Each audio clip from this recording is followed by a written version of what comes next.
Welcome to the Whiskey Vault, Whiskey Conversations. I'm Daniel Whittington, and I'm here with special guest, Brandon McCraney. You heard the cheering and the cheap seats. And I'm going to pour a whiskey that you requested. Yes. Because I said, tell me something that you can get and it's easy to, accessible, but that you actually enjoy. And I found this bottle. It says Knob Creek was the one you chose. I found this bottle that is the original Knob Creek labeling, and was gifted to me by one of my friends, Jeff Sylvester. And I've been keeping it in my office. And so we're going to drink Knob Creek together. Because, hell yeah. Hell yeah. Why not? There you go. Cheers, my friend. Cheers. Glad you're here. Oh, yeah. Come on. Is there ever a bad day to drink Knob Creek? Never. Never? Never at all.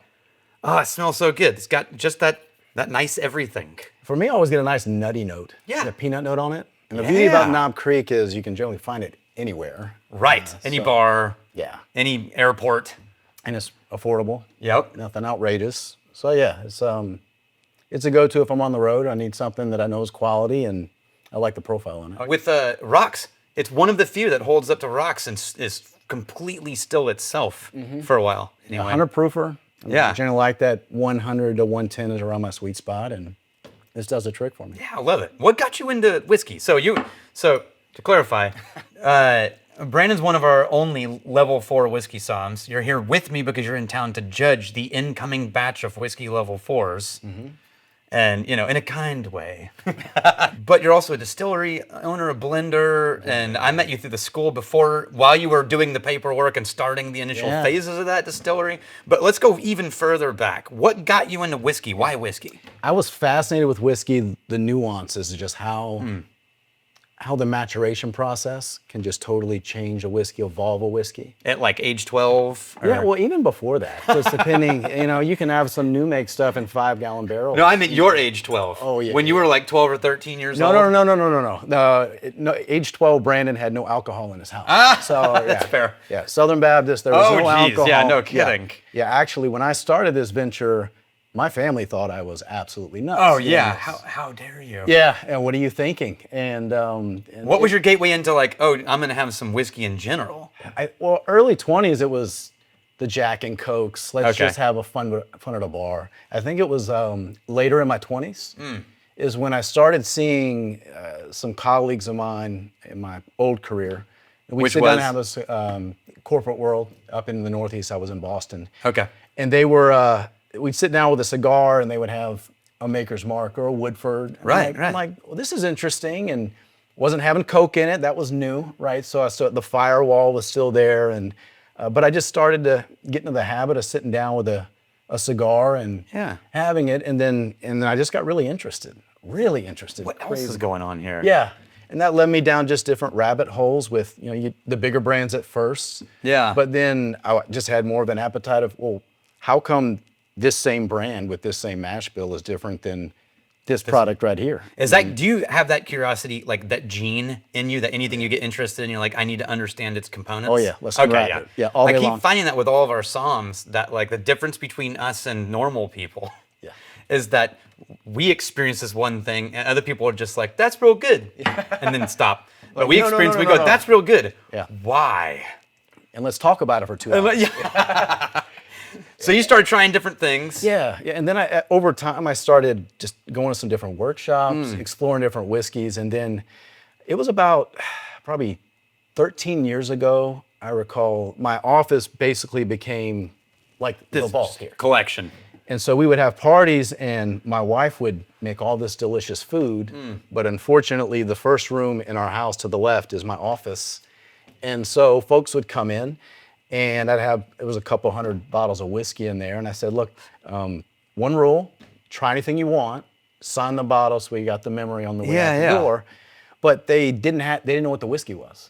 So I would sit there and just start talking about it. And I would explain the story, the background, and this and so this. You were repping. That was your first job in whiskey. One person became 12 people in your own house. The room. Yeah, and then 2 hours later, my wife's like, is anybody going to eat this food? This is ridiculous.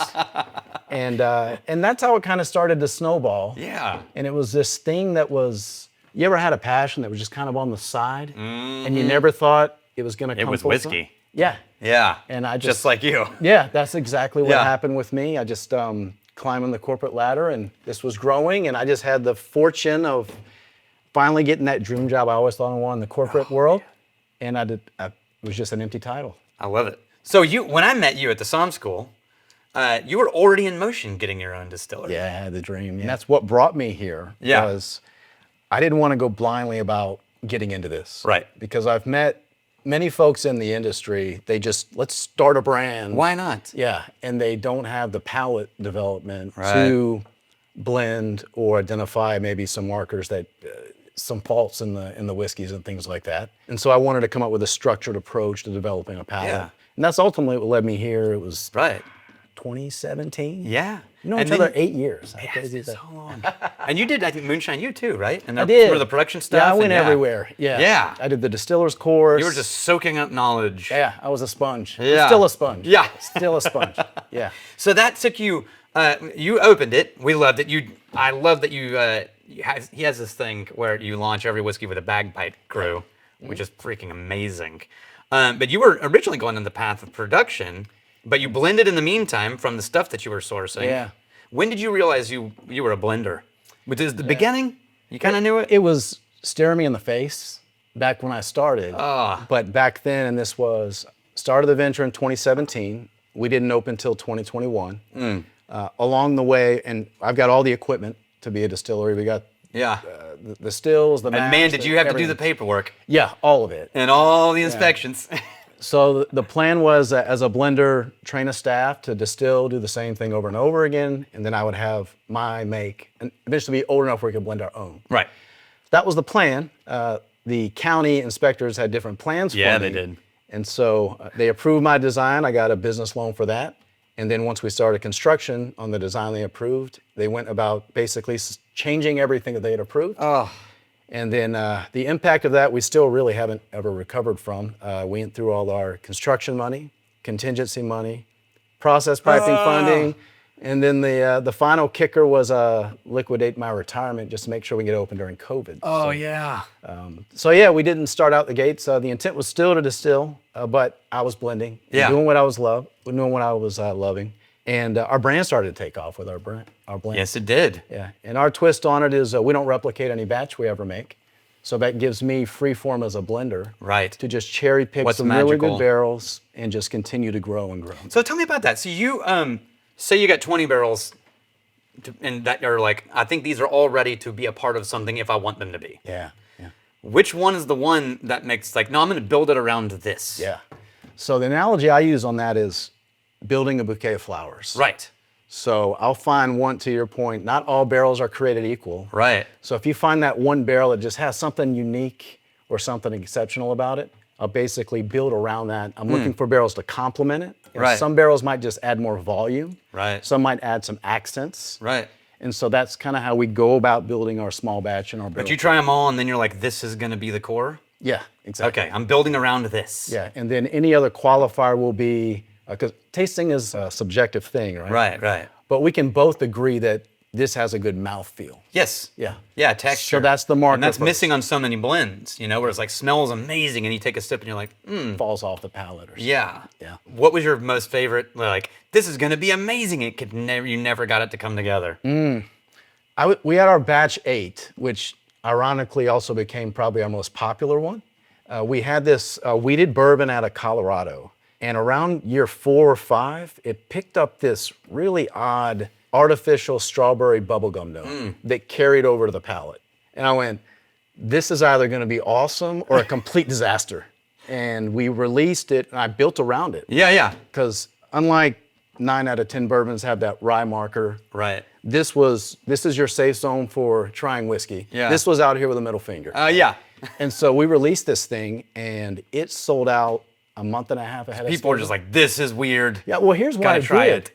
It drew in folks that love bourbon that were just getting into it, Oh. but were totally off-put by the pretentious atmosphere. of, Yeah. I get all these Super, spiciness. Well, that strawberry bubblegum note was so prominent that folks, even that drank beer or wine or just getting into it, Oh, yeah. said, hey, I pick up on this. I kind of like that. And the beauty about that was when we have tours, generally you have the bourbon head and the person there it's just great. We get to spend the afternoon together. Right? Yeah. But at the end of that tour, generally that one person is going to do the death scroll on the phone. And they're like, yeah, that's really good, right? Yeah. Well, when we did those tours, we had the person that wasn't the bourbon head. Yeah. I said, you're going to tell me which one batch 8 is in this flight. Yeah. And they said, no, you don't understand. I don't do. I said, you're going to tell me. And for 6 straight months when we did that, 100% of the time, that person picked up on that note. Yeah. And the beautiful thing about that was the next hour, they spent talking about whiskey. Oh, yeah. Yeah. They're like, oh, yeah, I'm almost a somm. Yeah, and just open up the world for them. It was really cool to see that. I love that guidance and that, yeah. But completely unexpected. That's beautiful. Yeah. So you're focused on that now. You're a blender. Love it. I'm all for that. I'm totally blessed. What is, my one last question, just because it's random and I didn't only just thought of it. Are you seeing a trajectory of barrels that you're getting from craft changing in nature in any direction? I'm starting to see more. I'm starting to see more quality. Yeah. I'm starting to see a lot of the craft deviate from the traditional mash bills. Okay. So, example, that 21% rye MGP mash bill. Right. Everybody replicated that. Right. So now I'm starting to see interesting deviations from that. You can start to see these distilleries know what they're doing, and I can see they know what they're doing because they're pivoting and they're confident in the mash bills that they're rolling out. So you have more options now than you had before. And quality-wise. Yes. So then that's what we do. We try to cherry pick the best of what's coming out with the emergence of the craft industry. Are you getting to work directly with them instead of having to just nonstop read broker spreadsheets? It's both. Yeah. Yeah. So it just depends on the relationship. I use both because, well, sometimes a broker's got what a broker's got. Yeah, and they've got the volume. Yeah. And also they have access to some fire sales you see going on out there. And yes, they do. And there's plenty of that. You don't even hear about it as an independent until it shows up at Signatory, and then you're like, oh, you guys have 100 barrels of what? Yes. Yeah. And I'm just rubbing my Yeah. Well, I'm so glad you're here, and I'm grateful for you to come and drink with me. And are you ready to go judge some level 4s? Yeah, let's do this. Yeah, cheers to you. Shaking in their boots out there. To you.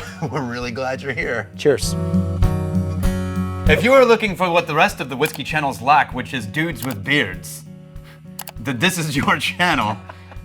Like and subscribe.